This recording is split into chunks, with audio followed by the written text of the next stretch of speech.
Welcome to zero relax life. வணக்கம்மா. வணக்கம்மா. இப்போ எங்களுக்கு கோலம் எப்பப்போ எந்தெந்த கோலம் போடலாம் அதை சொல்கிறேன்னு சொன்னீங்க. எந்தெந்த ஃபங்க்ஷனில் எந்தெந்த கோலம் போடலான்றதை மேக்ஸிமம் எங்களுக்கு கவர் பண்ணி சொல்லுங்கள். கார்த்திகளுக்கு விளக்கு கோலம் போடலாம். கார்த்திகைக்கு விளக்கு கோலம், விளக்கு கோலம் போடலாம். சரி. பொங்கலுக்கு சூரியன் கரும்பு பொங்கப்பானை போடலாம், பொங்கப்பானை கோலம் போடலாம். சரி. தீபாவளிக்கு விளக்கு விளக்கு விளக்கு போடலாம். இப்போ எல்லாம் அந்த வெடி வெடி பட்டாசு இதில் போட்டு அந்த இதையும் போடலாம். சரி. இது கல்யாணத்துக்கு மணவர கோலம் போடலாம். ஆமாம், கன்னியா கோலம் போடலாம். ஓகே. அப்புறம் என்ன ஞாபகம் இருக்கு உங்களுக்கு? ஞாபகம் இருக்குதா சொல்லுங்க. கிருஷ்ண ஜெயந்திக்கு கால் பாதம் போட்டு போடலாம். கிருஷ்ண ஜெயந்திக்கு கால் பாதம், ஸ்ரீ பாதம் போடுவோம். Okay, super. அடுத்து நியூ இயர் பொங்கல், அதுக்கெல்லாம் இருக்கு. புது வருஷம், புது புத்தாண்டு வாழ்த்துக்கள், இனிய புத்தாண்டு வாழ்த்துக்கள் கோலம் போடலாம். சிறப்பு. ஆமா, புது வருஷத்தை புத்தாண்டு வாழ்த்துக்கள், இனிய புத்தாண்டு வாழ்த்துக்கள்னு போடலாம். நியூ இயருக்கு ஹாப்பி நியூ இயர் போட்டுக்கலாம். நியூ இயருக்கு ஹாப்பி நியூ இயர் போடலாம் அப்படின்றத கோல புள்ளி வச்சே போடலாமா? அதில் போடலாம்.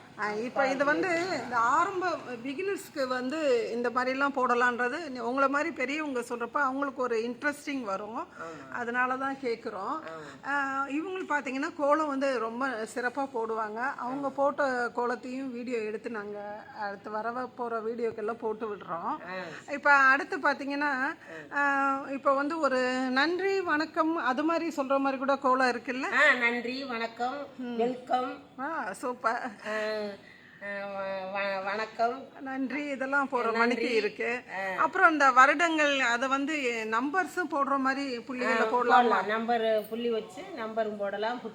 இனிய புத்தாண்டு வாழ்த்துக்கள்னு இங்கிலீஷ்லேயும் போடலாம், தமிழ்லேயும் போடலாம். ஓகே. ஓகே. இப்போ தினசரி ஒவ்வொரு டேலையும் ஒவ்வொரு கோலம் போடுற மணிக்கு இருக்கும்ல, அதை பற்றி கொஞ்சம் சொல்கிறீங்களா? செவ்வாய்க்கிழமை முருகனுக்கு இருந்தால் நங்கூர் கோலம் போடலாம், நங்கூர் கோலம் போடலாம். ஸ்டார் கோலத்தை ஸ்டார் கோலம் போடலாம். நட்சத்திர கோலம் போடலாம். பிள்ளி வச்சு கோலம் போடக்கூடாது, செவ்வாய்க்கிழமையும் போடக்கூடாது. அப்புறம் ரங்கோலி கோலம் வர்ணத்திலே வர்ற கோலம் போடலாம். அதே மாதிரி வெள்ளிக்கிழமை வர்ணத்திலே வர்ற கோலம் போடலாம்.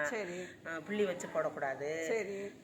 இது வெள்ளிக்கிழமை மகாலட்சுமிக்கு எந்த கோலம் ஓவை போடுதோ அதுதான் போடணும். பிள்ளி கம்பி கோலம் தான் போடணும். வெள்ளிக்கிழமை தாமரை கோலம் போடலாம். சரி, தாமரை கோலம் மகாலட்சுமி போடலாம். அடுத்து சனிக்கிழமைமா? சனிக்கிழமை தானே தெரியும். சனிக்கிழமை என்ன நீங்க சனிக்கிழமை சங்கு கோலம் போடலாம். சனிக்கிழமை சங்கு கோலம் போடலாம். சரிம்மா. இப்போ இதில் எங்களுக்கு ஒரு டவுட்டு. சாரி. இப்போ இந்த மாதிரி கோலங்கள் நம்ம ஆண்டவனோட சின்னங்கள் நம்ம சொல்கிறோம். அப்போ அதுகளை நம்ம இந்த ஸ்டாரோ இந்த சங்கு கோலமோ அதுகளை நம்ம படியில் போடலாமா? நம்ம நடக்கிற இடத்துல போடலாமா? சங்கு பெரும்பாலும் நடக்கிற இடத்துல போடக்கூடாது. அதுதான் சொல்கிறாங்க. ஆமாம் ஆமாம் ஆமாம், நடக்கிற இடத்துல பாதம் படுற இடத்துல போடக்கூடாது. தனியாக ஒரு இடத்துல தனியாக பாதம் படாத இடத்துல பூசாரையில் போடலாம். அது போடலாம். துளசி மாடத்துக்கிட்ட சங்கு கோலம் போடலாம். ஆனா கால் பாதம் படக்கூடாது. நம்ம பாதம் படக்கூடாது. ஓகே, பாதம் படக்கூடாது. இப்ப துளசி மாடத்தையே அதுவே கோலமாவோ ரங்கோலியாவோ போடலாம்ல? போடலாம். அதுவும் சிம்பிள் சின்ன புள்ளியிலையும் போட்டுக்கலாம். பிக்னஸ் முதல்ல பழகிறவங்களும் போட்டு பழகிக்கலாம். இவ்வளோ வெரைட்டிஸ் இருக்குது. எனக்கு அடுத்து நீங்களோ ஜோதி மேமோ யாரோ வாய்ப்பு இருக்கவங்க இன்னொன்று கிழமைகளில் இந்தந்த வர்ணம் இந்தந்த கலர் கொடுத்து போடலாம் அப்படின்றதையும் அடுத்து 2 பேருக்கே கேட்டு நாங்கள் எடுக்கிறோம்.